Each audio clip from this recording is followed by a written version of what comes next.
contact information at the end if you're interested. But today we're going to talk about what a college essay is, the personal essay is, and what it is not. And I'm going to give you some tools for how to begin thinking about brainstorming topics that you might be interested in, and just the mechanics of how to think about different devices, ways to make an essay interesting and compelling. Okay? Let me see if the clicker is working. Let's hope it is. But here we go. Fingers crossed. Fingers crossed. Okay. Yeah. Well, that's not supposed to be there. I know, but listen. Don't know what that said. Okay. So we're talking about what a good essay is and what it is not. We'll be talking about how to choose a topic and how to get started. Okay? So first of all, it's important to know who's reading your essay. It's a tired 27-year-old at 7 o'clock at night in their office, and they have 3 more hours to go before they can go home. And they're just cranking through the applications one after the other, okay? They want to get to know you. They want to know who you are, what you care about. They're reading a lot of essays, and essays can kind of blend together if they're sort of the same topic over and over again.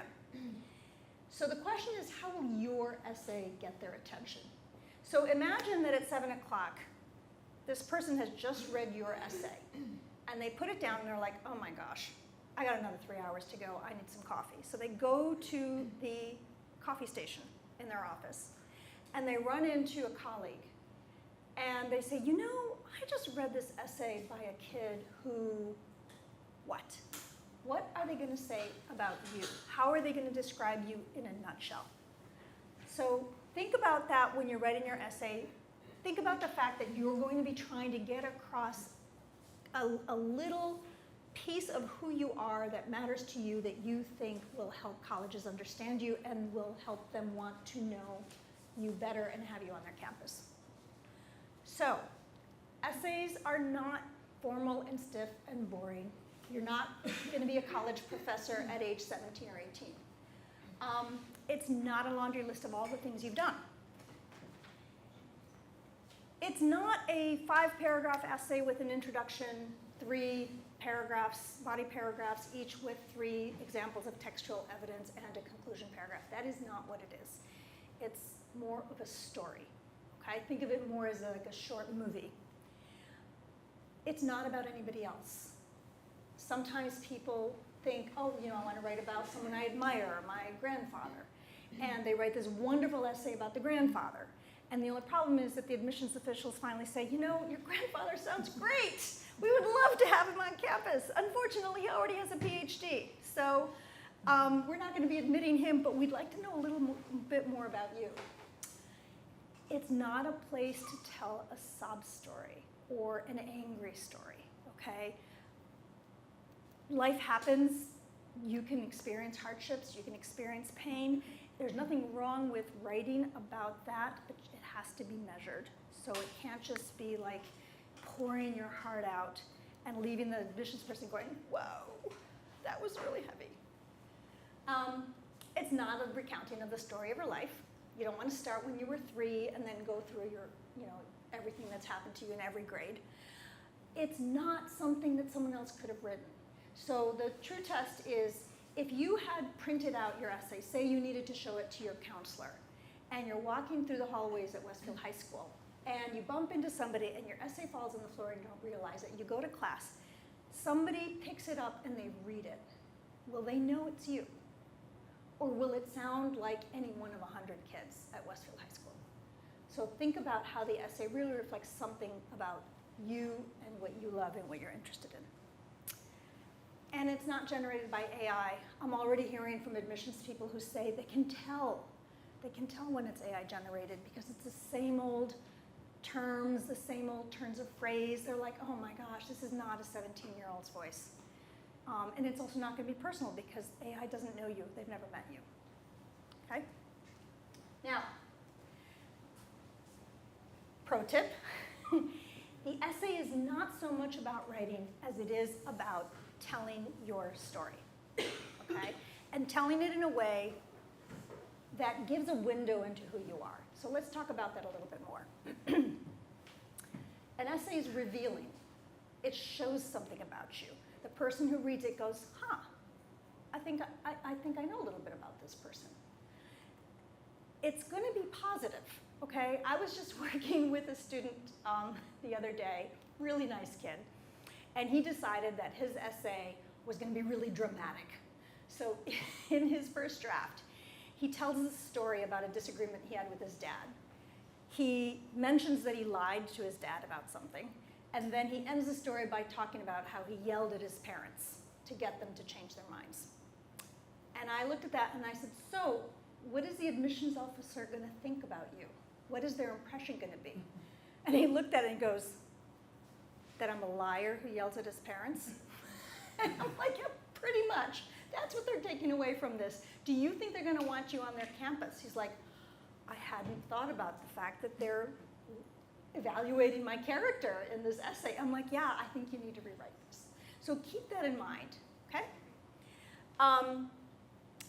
It's the hallway test that I just told you about. Will people know it's you? Does it sound uniquely like you? And it keeps the reader entertained and engaged, like they want to keep reading, okay? So you got 650 words to do all these things. It's not easy, but it is doable. Okay, so here are some of the things you want to think about. If you look at your pile of questions, your pile of papers, you've got one that says Common Application Essay Prompts, okay? These are good thought starters. I don't generally pay attention to them because I always go with question number 7, which is basically write about whatever you want, okay? But questions 1 through 6 do have interesting things to make you mull over, and one of them might strike a chord for you and be something you want to write about. So it's related to some of these questions that I'm asking over here. I'm saying, what fascinates you? What do you want to explore? How have you responded to challenges? Did you have a difficulty? Did you move to a new school district? Did you have an illness? Did you have a dyslexia and you had to overcome some of the reading difficulties in order to learn better? There are all kinds of difficulties you can have. What do you value? What matters to you? I'm sorry, I keep turning around. Have you grown and changed? Have you found new strengths? How has your history shaped you? So, you know, sometimes it's the families we're born into, the communities we belong to, the circumstances in our lives that really make an impact, positive or negative, on us. And so that is a fair game to talk about and write about, always with a positive spin, okay? And then finally, you know, how has a community you belong to influenced you? So some kids write about, you know, I grew up in a Latvian family and I really love the cooking and my grandmothers are wonderful cooks and we have these family celebrations and et cetera. All kinds of community. It can be your theater community, it can be your sports team, anything. I had a student write about the community he belonged to at a particular Chinese noodle shop because he was a frequent customer and the owner would hug him every time she would see him and tell him he'd grown and how he knew some of the other regulars. And so that was a community he belonged to that was meaningful to him. So you can define your community, no one else can, okay? All right, things to avoid. A big slash. There's a lot of the big game, the big performance, the big competition, you know, oh, I was so nervous and I was flubbing my lines or I was, you know, wasn't hitting my backhand right and then I worked really hard and then I got to the big competition and then, yay, I won, I did great, okay? They've seen that before. So you're trying to keep them engaged. These can be done well, but it's difficult to do them in a way that's new and different. So be thoughtful. If you choose a topic like this, be thoughtful about how you do it. Death of a pet. I mean, I had one admissions person say, oh, yeah, pet death. We see a lot of dying pets, you know. Try to avoid that. Death of a grandparent. These are not absolute no's, but again, they have been done so often, and you're trying to distinguish yourself not to sound like yet another kid who has done a death of a grandparent story. Divorce is a tough one. Okay, you can mention that your parents got divorced. You can mention that it was hard. You can mention, you know, some difficulties about it. But don't have the divorce be the whole story, okay? okay? The story has to be about you and who you are, not just a very painful period in your life. Legos, okay? I'm a huge fan of Legos. I have probably paid for somebody's college education just with the Legos that are still in my basement right now, and my kids are in their 20s.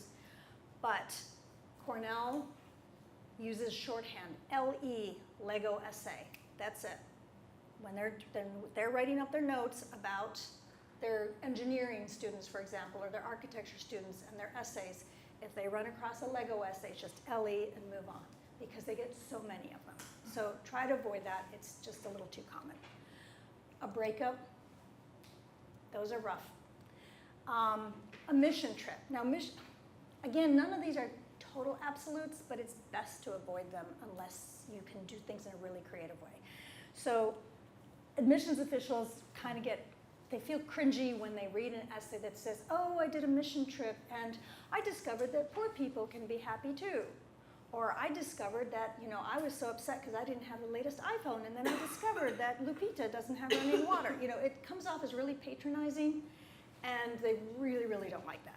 Now, I will say, I did have a student write about his mission trip in a way that worked really well, because it wasn't about the poor people he was helping. It wasn't condescending and patronizing. It wasn't, being a savior or anything. It was about the fact that he worked on rebuilding roofs on people's houses, and how he learned how to build a roof and repair a roof, and how that whole process, year after year of going back in the summers and working on these roofs, made him realize that he wanted to be a civil engineer. Okay, so that really isn't a mission story so much as it is an engineering story. Okay, mental health challenges. A lot of people have them, teens especially. It's a real thing. It's okay to write about it if you feel that you are recovered and stronger and have moved on and have learned from it and grown and are in a better place. The rule of thumb is write from scars, not from wounds. So if you are still really, really struggling with something and you're not okay, probably best not to write about it in your personal essay, because then it's going to define you, and the admissions people will be a little worried about you, okay? If you do need to explain something, there's an additional information section where you can put that, okay? So nothing wrong with having mental health challenges, but just be careful about when and how you talk about it in your college applications. Okay, more things not to include. Kids get really gimmicky. There's the essay as a letter. Dear admissions officer, blah, blah, blah, blah, blah. Essay as a poem. Starting every line with the first letter of your name. People get creative. The meta essay about writing the essay. A tour of the objects in your room. Please, I had an admissions officer beg us, please no bathroom humor and no sex. Because they can't be shocked, but they can be grossed out, okay? So just, be a little careful. And finally, anything that makes you sound intolerant, like you're gonna be mean to people or prejudiced. Colleges want people who can get along with others and who can get along with people who are different from them. So be very, very mindful of that when you're writing your essay. Make sure you show it to somebody you trust and say, hey, am I kind of like crossing a line over here? Is what I'm saying gonna sound wrong? Do a check. Okay. Now here's something, a big question. There have been a lot of things in the news. The Supreme Court made a ruling that colleges can't accept students based on race or ethnicity. There have been a lot of controversies on campus. I have Jewish kids saying, should I not let people know I'm Jewish? I've had Muslim students say, should I not let people know I'm Muslim? Okay. Colleges cannot discriminate against you based on your race or ethnicity. Okay, they just can't. It's against the law.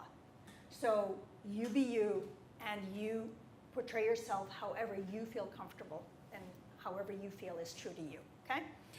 They want diverse voices. They don't want everybody to be exactly the same. They want to hear different experiences, different backgrounds. They want kids from different faiths, different parts of the world, etc. So, and remember that the Supreme Court did rule that just because that you can't be selected or favored by a college because you are a particular race or ethnicity. However, if your background, if your race or ethnicity, if the way you grew up shaped the person you are into someone who the campus is going to value, that is okay to write about, okay? So write about how your identity has shaped you, if that's important to you. So I've had a student with a Thai parent write about how Thai culture has shaped them. I've had a student write about their Jewish background and how that has shaped them. I had a student whose father is Pakistani write about that. I had a student whose father is Palestinian write about that. I've had all kinds of backgrounds, and everything worked out. Okay, there was no like one person who suddenly didn't get into any colleges because they were talking about their race. That's never happened. Okay, so we're going to talk about brainstorming here. You have in your little handouts a few different things. You have a values exercise. Sometimes this is helpful when a kid's trying to figure out, well, what do I care about? What's important to me? This is done by Ethan Sawyer, the college essay guy, trying to make sure I'm giving credit where credit is due. He has a whole bunch of value statements or words for values. And what he does is he says, start by taking off 10, the 10 values that are most important to you. Then narrow it down to 5, then narrow it down to 3, then narrow it down to 1. Okay, it's really hard to do that. I never can. I can never get that. I can't even get to 10. I'm still like, there's 17. But you know, it's a way for you to think about what is it that matters to you. Now, again, none of these exercises are things that then force you to use them. They're just ways to get the juices flowing. So for example, I had a student who was having a really, really hard time coming up with a good essay topic. He was really struggling. And we did the values exercise, and he narrowed it down to something like being helpful or useful, so something that showed that he really cared about helping other people. And so he ended up writing this lovely essay where he talked about different ways that he helps other people with this little metaphor of the fact that as a soccer player, he's a center back.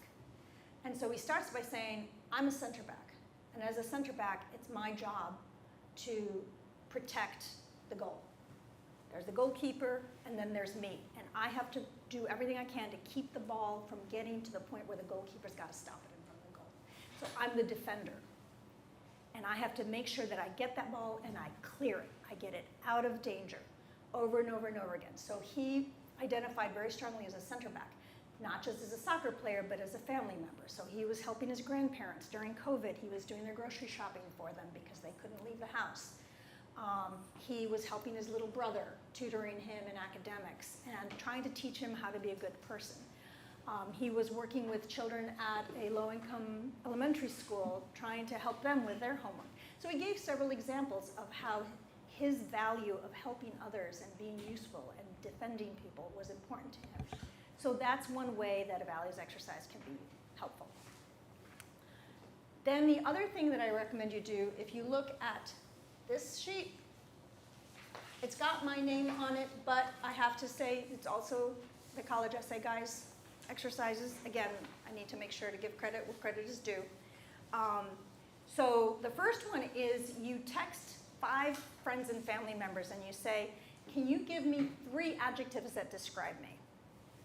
And so you're going to get a total of 15 adjectives. And if you see the same adjectives over and over again, you can get a sense like, okay, that seems to be something that people know me for being. Do they know me for being really curious? Am I ambitious and driven and hardworking? Am I kind and empathetic? Am I funny and lively and great to be around? Like, what is it that people keep saying about you? And is that perhaps something that you want to write about? Okay? Then there's the, if you really knew me, you would know. What would you know? So I'll give you an example. My daughter is a very quirky person. And if you really knew her when she was 17 years old, you would know that she made suits of armor out of duct tape. Okay? I told you she was quirky. she ended up writing her personal essay, starting with putting on her knight's helmet, her first knight's helmet that she had made out of duct tape, and then went on to talk about how that turned into a fascination with ancient military technology and ultimately engineering. But it can start with just that one quirky line. If you really knew me, you would know that I make suits of armor out of duct tape. So think about things that you might put in there. I had one person say, you know, I cry really easily. And so we dug into that. And, you know, she started talking about things that really affect her, things that matter to her. And sometimes she cries when she's happy. You know, there are a lot of different ways to answer, to finish that sentence. But think about 3 ways that you would do it and see if some of those are thought starters. And then finally, this is the imaginary box of infinite proportion. I have room for 20. A lot of my students, they run out of steam at about 11. They're like, I can't think of anything else to put in the box. But that can be a really interesting exercise because I had one student put an entire island in the box because he lived in Maine and his family had lived on this island for 3 generations. And that island, their culture, everything about it was really important to him. So the island went in the box. Another time, I had a student put in the knob of their gear shift on their stick shift in their car. And I'm like, okay, tell me, what's that about? Well, it turns out he's a huge vintage car aficionado. And his essay ended up starting out with stuff about how he loved old cars, how he had volunteered at a transportation museum and learned to fix them, and he would track them online and all this other stuff. So again, these little exercises can lead you to pull on a thread and start to realize, wait a minute, there's a story behind this, okay? Sure. So there are many ways to write an essay, but there are roughly 2 structures. The one is the narrative, right? You're telling a story, generally a chronological story. You know, it shows that you've grown or changed, or it shows how you've developed an interest. You might be interested in medicine, and it may have started, with television shows. It could have started with your little sister being sick, and you're becoming really interested in how the doctors are treating her and how she got better and what was behind that. You could be interested in finance. Whatever it is you're interested in, you can tell a story about your journey of how you got there, okay?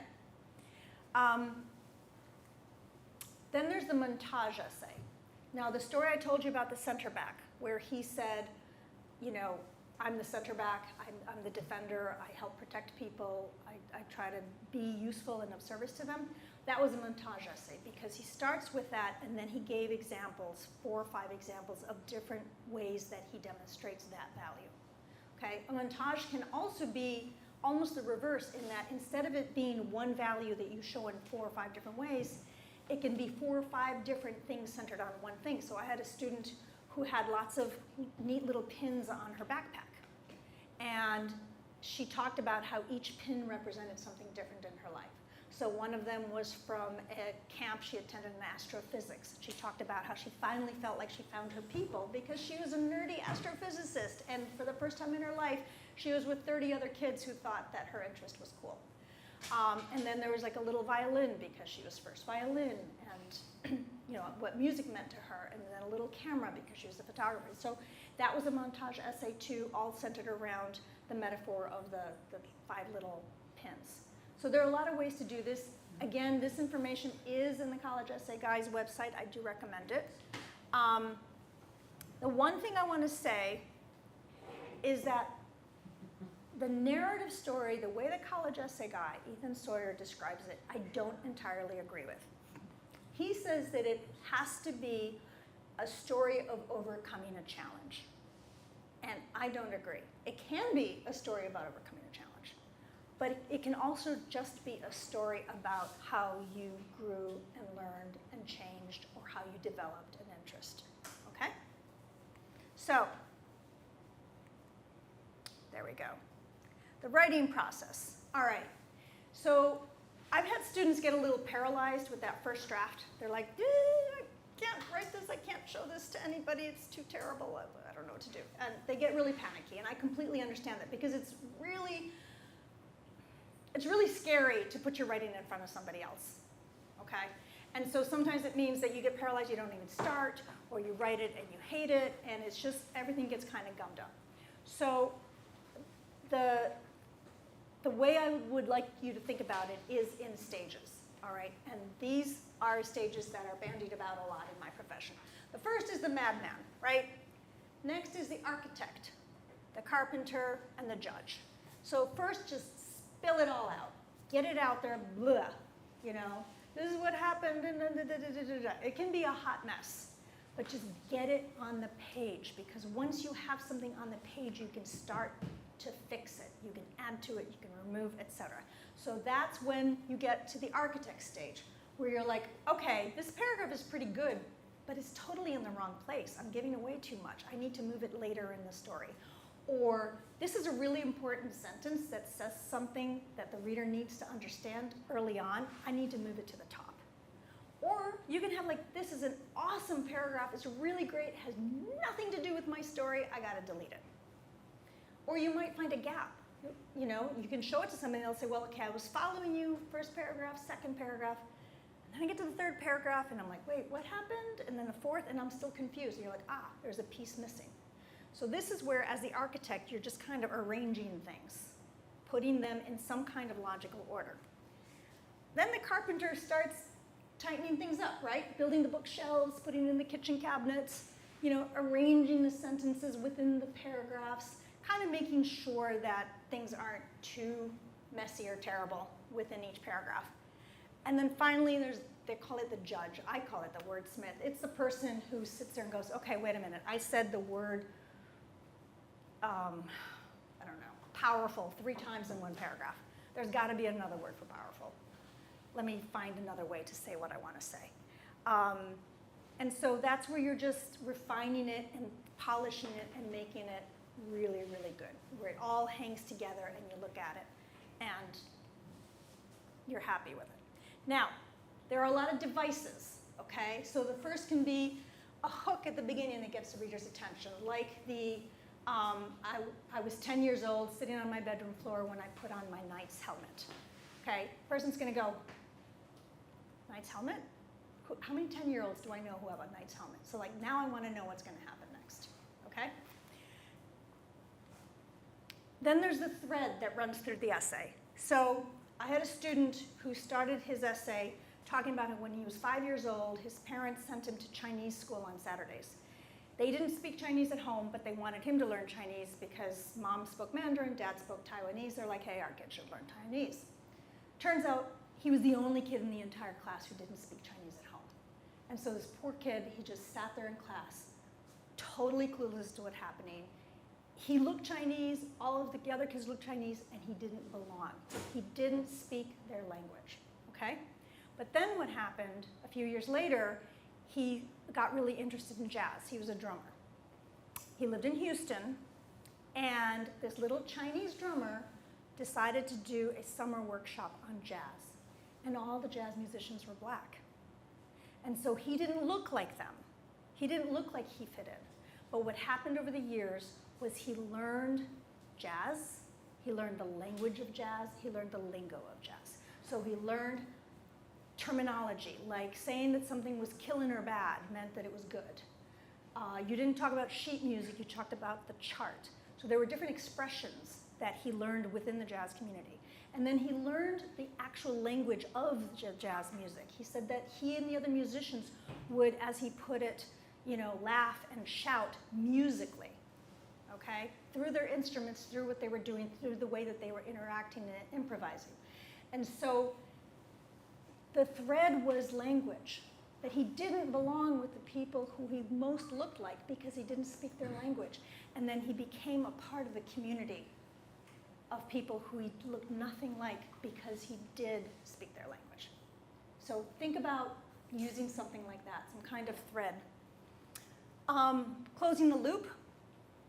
Okay, so I had a student who had Crohn's disease, and he needed to go every 6 weeks to have an infusion and sit there for an hour or 2 hours with something in his veins getting the medication that he really needed to treat this disease. And at the beginning of the essay, he sees a little 11-year-old boy who's like crying because this is the first time he's ever done this, and he's scared. And so he goes over and he talks to the little boy, and he says to him, you know, I started having this when I was about your age too. And he said, think of it as getting the super serum, Captain America's super serum. It's going to make you strong. It's going to make you healthy. And the little kid was like, oh, that's kind of a cool way to think of it. You know, rather than I'm a poor sick kid and I've got this awful thing stuck in me, it's like, I'm going to be Captain America after I get this medication. So then the boy, you know, my student told a whole story about how he got interested in biomedical engineering, but more importantly in how business can help spur innovation in medical treatments. And he said at the end, and I really want to work in the pharmaceutical business or in biotech. I want to help get the investments necessary to create cures and therapies so that I can turn every sick kid into Captain America. So Captain America was at the beginning and it was at the end, and it just tied it all together, okay? Sometimes you can just start with a specific moment and broaden it to a larger idea. So I had a student who wrote about being a little kid and loving to go birding, you know, where you're spotting different species. And he was obsessed with seeing the newest, rarest species, you know, the ones that had flown off course from Michigan or something like that. And he didn't really care about the birds that he saw every day. They were like, yeah. They're, you know, robins, blue jays, old news, you know, wasn't interested in that. So he's always chasing after those rarities. And then one day, he and his dad went birding in October where there's really no birds. And it was just the same old birds. And he started thinking, and he's like, why am I considering this bird more valuable than that bird? Why am I acting as though one matters more than the other? And he said, each bird, the birds that he had seen all his life, he'd seen feeding at the family's feeder, building their nests, taking care of their young. He said, they pack a lifetime into a palm-sized ball of feathers. And he changed, he grew. He learned to appreciate and love the birds that he saw every day of his life, rather than only focusing on the ones that he would see maybe once or twice in a lifetime, okay? So that's where you go with a small thing and then you get to a broader idea. And then detailed, show rather than tell, okay? The sun was blinding, I wiped the sweat from my brow, okay. It's not, it was hot out. Give us a little bit, you know, let the reader infer from what you're writing what the actual situation is. Don't hit them over the head with, you know, it was hot. Oops, look at that. I did that in the wrong order. Okay, so parting thoughts. Be yourself, everyone is taken. Everyone else is taken. Be truthful, don't embellish, don't try to impress. Feel free to be creative. This is important. Please don't write a full page that is one big block of text. Feel sorry for that 27-year-old at 10 o'clock at night. Break it up into paragraphs. And breaking it up into paragraphs will also help you organize your thoughts and make sure that you are making progress rather than all the way down, okay? And then, as I said, have fun and be proud of your essays, okay? And that figure is supposed to have an essay in her hands, but I guess she doesn't. So you have, I guess she's like, well, someday I'll have an essay. So you folks have a printout of this. Johns Hopkins and Tufts University both have an essays that worked section in their websites. Just Google it. But they give examples of some really good essays. Now, some essays I like better than others. I will tell you, there is one old Johns Hopkins essay that I like quite a lot. It's called Just Keep Folding. It's about a girl who does origami. And she decides to set herself a task of creating 1,000 paper cranes, which is a Japanese tradition. It's supposed to allow you to have one wish granted. It's a really nice essay because you can see how her story develops and how she grows and changes and how she's a different person by the end in a good way. I've mentioned him a lot, college essay guy. He's very, very good. He's a little goofy. He has some really good videos. They're worth taking a look at. Take him with a grain of salt. But he's got some really great resources. And let me see. And so now we can take questions. And just if you're interested, whoa, This is our contact information. But does anyone have any questions? No. Stunned silence. Okay. I have a question. Yes, ma'am. You said don't seek to impress. And could you talk a little bit more about that? Because I think that the perception would be you are trying to impress someone. What do you mean by that? Okay. Good question. So there's, you know how you'll meet someone and you're actually really impressed. They're really interesting. They're cool. You want to talk to them.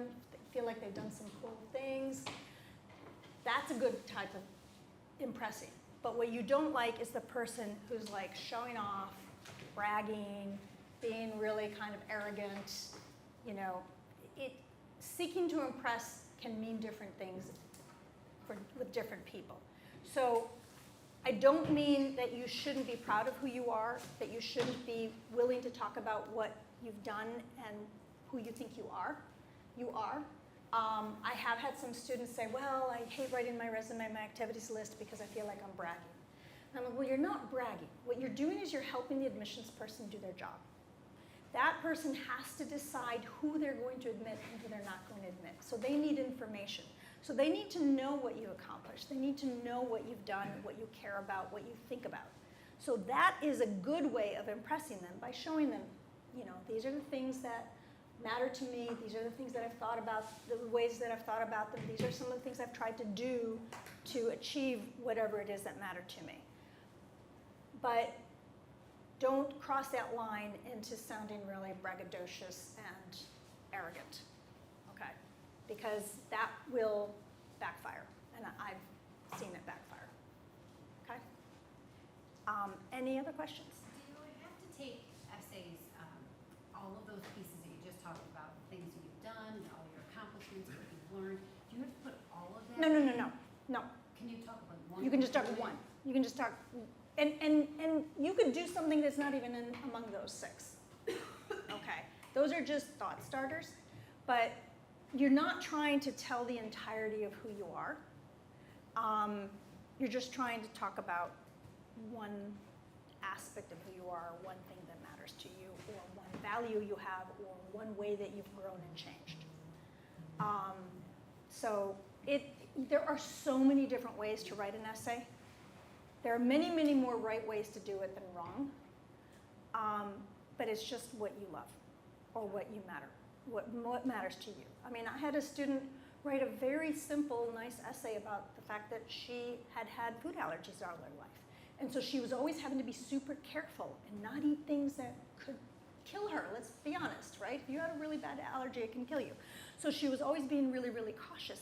And that caution spilled over into other things. Like she didn't want to do anything new and different because she felt safe. So she would watch the same movies over and over again and the same TV shows over and over again and go to the same boba shop. And you know, like everything was same old, same old. And then she got her driver's license. And one day she was bored at home and she got in the car and she drove to a different part of town. And she's like, this is kind of cool.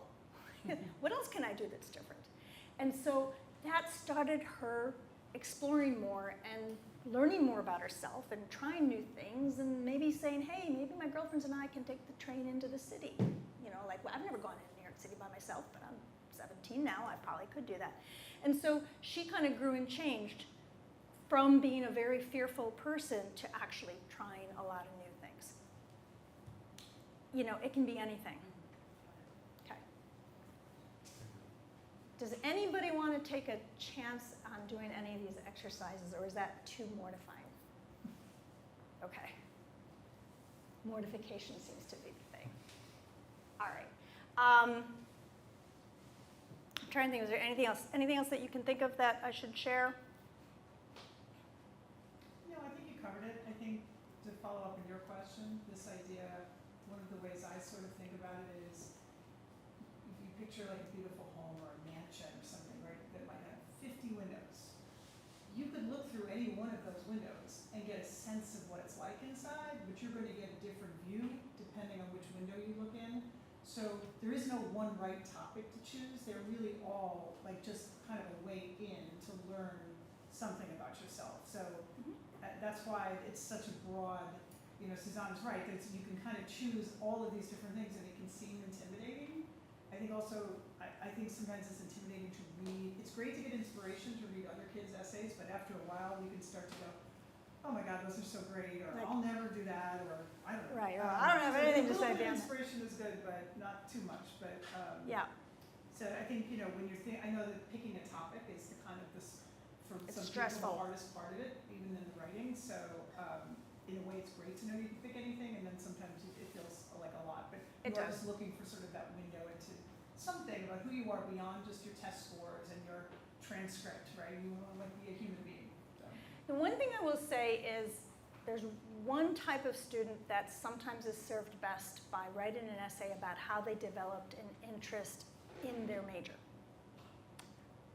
If a student doesn't have a lot of activities related to, let's say, engineering or business or physical therapy, for example, definitely nursing, okay, then they really need to tell that story. Because engineering schools don't want to have a kid who shows up, whose parents said, you're good at math, you're good at physics, you should be an engineer. And the kid shows up and she doesn't like engineering.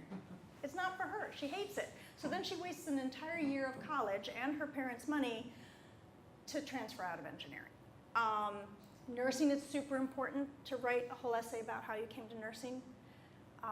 I've had 2 physical therapy students this year, and I made sure that they each wrote about their interest in physical therapy, because when you're applying to a very, very specific major where it's what you call direct admission, direct admit to the engineering school or direct admit to exercise science on a PT path, you really need to persuade them that you know what you're talking about, that you've had experience.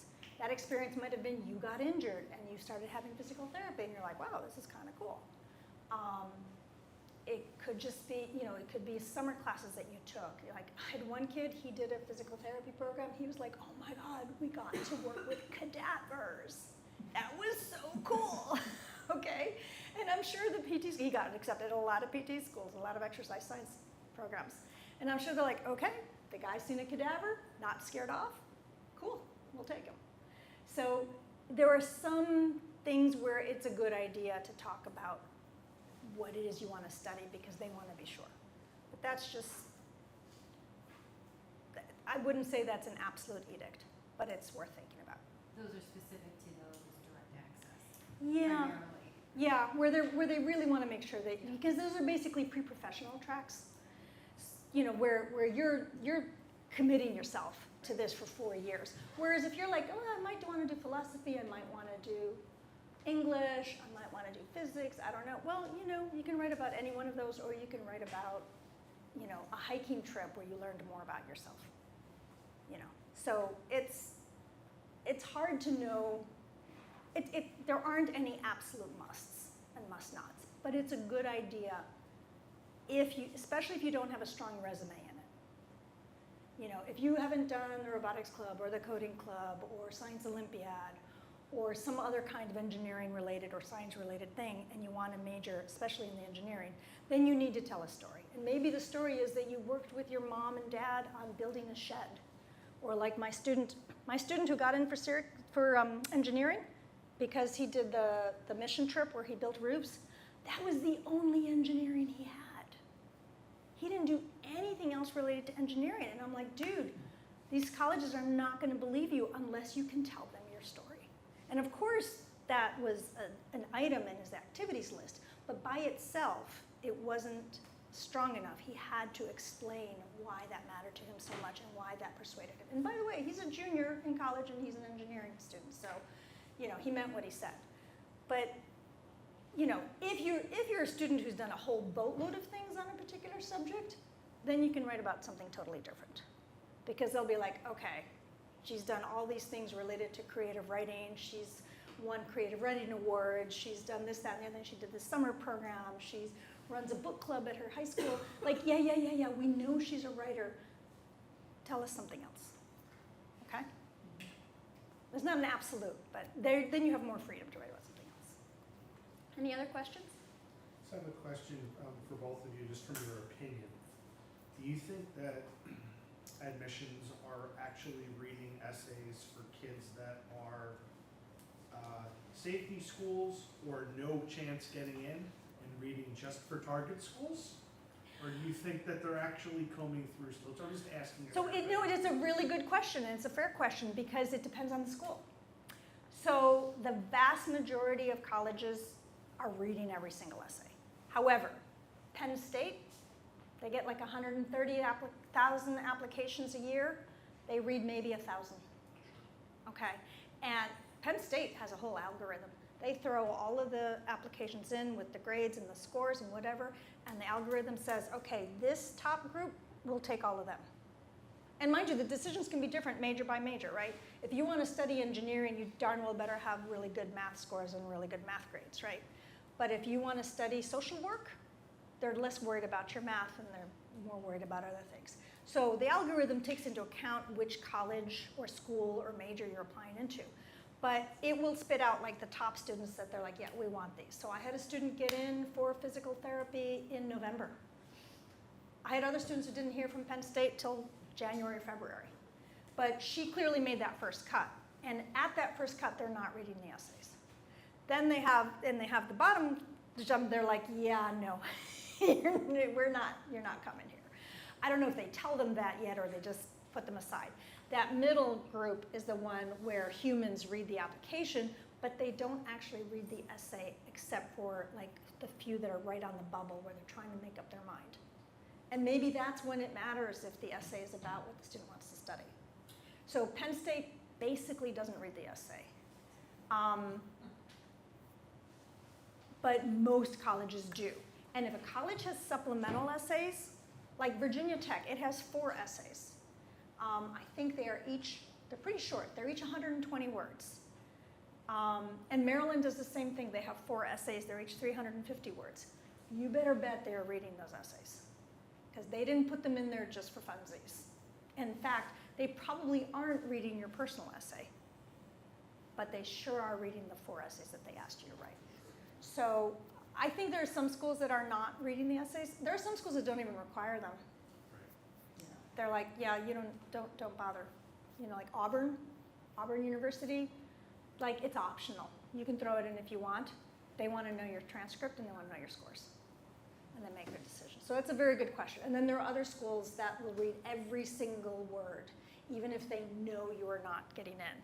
But what they do, for example, Princeton, they'll do an initial review of the student's transcript and scores, and then they will assign how many minutes the person reading that application should spend. So if it really doesn't look like you have a prayer because you're just not a very good student, they're gonna say, okay, give this a 6-minute read, let's find out. You know, could turn out that you had terrible grades one year because your house burned down and your mom had cancer. And they're like, okay, we're gonna read this more carefully because you might actually be a really great student. You just had a terrible year and we're human beings and we understand why. So they will read it. But then if it's a very strong student, they might say, give this kid 14 minutes or 16 minutes, and then in between. And so they are reading it, but how much time they're spending on it can vary by how strong they think you are at the first cut. Any other questions? Okay. You folks have my email address if you have any questions. You know, I do this as a public service because I really love Westfield. I love the kids in Westfield. I want to be helpful. If anyone has any questions or concerns, feel free to contact me or contact Pam. But I hope that you found this a little bit helpful and feel that you can kind of start thinking about some ways that you can express yourself and tell your story. Thank you. All right. Thank you. Okay.